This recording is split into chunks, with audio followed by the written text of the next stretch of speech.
Assalamualaikum warahmatullahi wabarakatuh. Perkenalkan, nama saya Muhammad Salahuddin Alpatus dengan NIM 102 052 4068 dari kelas TI 0702. Di video ini saya akan mempresentasikan tentang penyelesaian kasus Design of Radiation Therapy menggunakan metode simplex. Design of Radiation Therapy.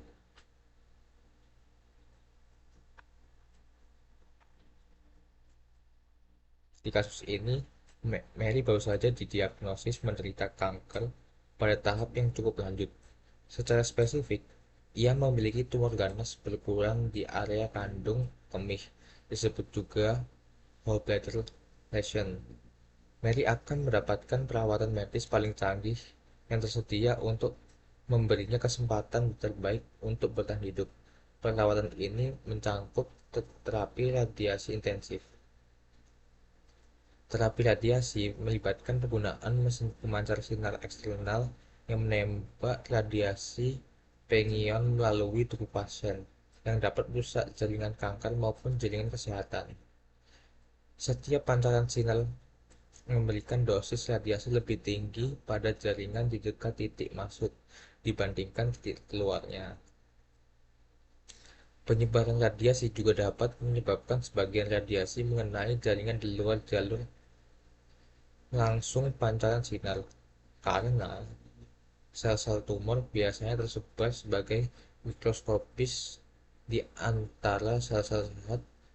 Dosis radiasi di area tumor harus cukup besar untuk membunuh sel-sel ganas yang sedikit lebih sensitif terhadap radiasi, namun tetap cukup kecil agar tidak merusak terlalu banyak jaringan sehat.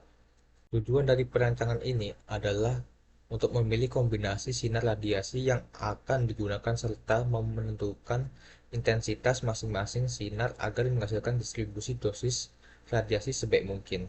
Setelah rancangan perawatan tersebut dibuat, terapi akan diberikan dalam beberapa tahap sesi yang tersebar beberapa minggu. Untuk menggambarkan bagaimana teknik artificial variable menangani kendala fungsional dalam bentuk, kita akan menggunakan model perancangan terapi radiasi Mary sebagai contohnya. Ini ini ini data dari desain terapi radiasinya Mary. Data yang ada digunakan untuk membentuk model linear programming, kita mendefinisikan bisa X1 sebagai dosis pada titik masuk sinar 1, lalu X2 untuk dosis pada titik masuk sinyal 2. Lalu fungsi tujuan yang ingin diminimalkan adalah Z sama dengan 0,4x1 plus 0,5x2 dengan beberapa pembatas seperti 0,3x1 plus 0,1x2 kurang dari sama dengan 7. Lalu pembatas selanjutnya 0,5x1 plus 0,5x2 sama dengan 6. Lalu pembatas selanjutnya lagi 0,6x1 plus 0,4x2 sama lebih dari sama dengan 6. Lalu pembatas yang lain x1, x2 lebih dari sama dengan 0. Lalu untuk bentuk standar, nilai minimal Z adalah 0,4x1 plus 0,5x2 plus 0x3 plus 0x4 dengan pembatas yang tadi yang pertama 0,3x1 plus 0,1x2 plus x3 sama dengan 7. Lalu dengan pembatas kedua 0,5x1 plus 0,5x2 sama dengan 6. Pembatas ketiga 0,6x1 plus 0,4x2 min x4 sama dengan 6. Lalu pembatas terakhir x1, x2, x3, x4 lebih dari sama dengan 0. Untuk bentuk kanoniknya, nilai minimal Z adalah 0,4x1 plus 0,5x2 plus 0x3 plus 0x4 plus mx5 plus mx6. Dengan pembatas pertama 0,3x1 plus 0,1x2 plus x3 sama dengan 7. Lalu pembatas kedua dengan 0,5x1 plus 0,5x2 plus x5 sama dengan 6. Lalu pembatas 3 dengan 0,6x1 plus 0,4x2 min x4 plus x6 sama dengan 6. Lalu pembatas terakhir x1, x2, x3, x4, x5, x6 lebih dari sama dengan 0. Untuk iterasi pertama kita ubah model ke bentuk kanonik dengan menambahkan variabel slash surplus dan artificial sehingga fungsinya menjadi seperti tadi. Z sama dengan 0,4x1 plus 0,5x2 plus 0,5 0x3 plus 0x4 plus mx5 plus mx6, di mana m adalah konstanta besar sebagai penalti untuk variabel. Pada iterasi pertama, variabel basis awal kita adalah x3, x5, dan x6. Lalu kita hitung cj min zj untuk menentukan variabel yang akan masuk ke basis. Hasilnya menunjukkan bahwa x1 memiliki nilai negatif paling besar. Jadi x1 menjadi variabel masuk basis.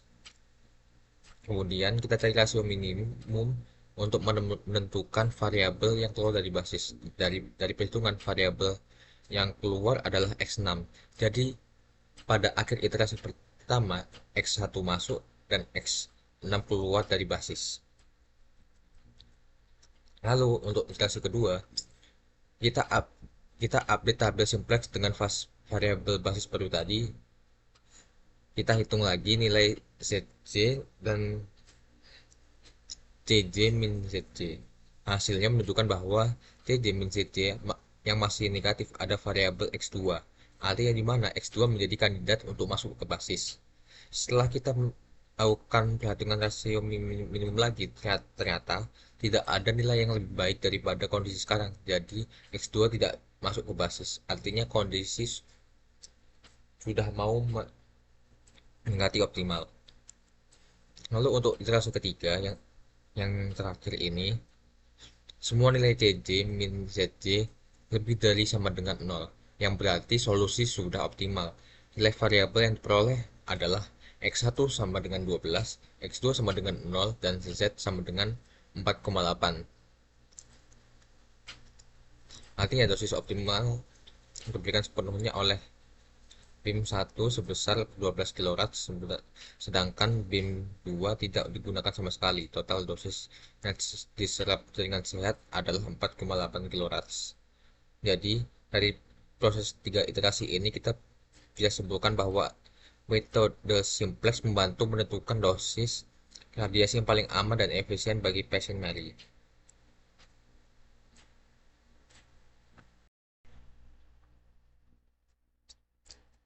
Dengan pendekatan seperti ini, teknik operation research terbukti bisa diterapkan di bidang medis untuk mengoptimalkan pengambilan keputusan kompleks. Itu saja penjelasan dari saya mengenai proses iterasi metode simplex pada kasus design of radiation therapy. Maaf jika ada kesalahan kata.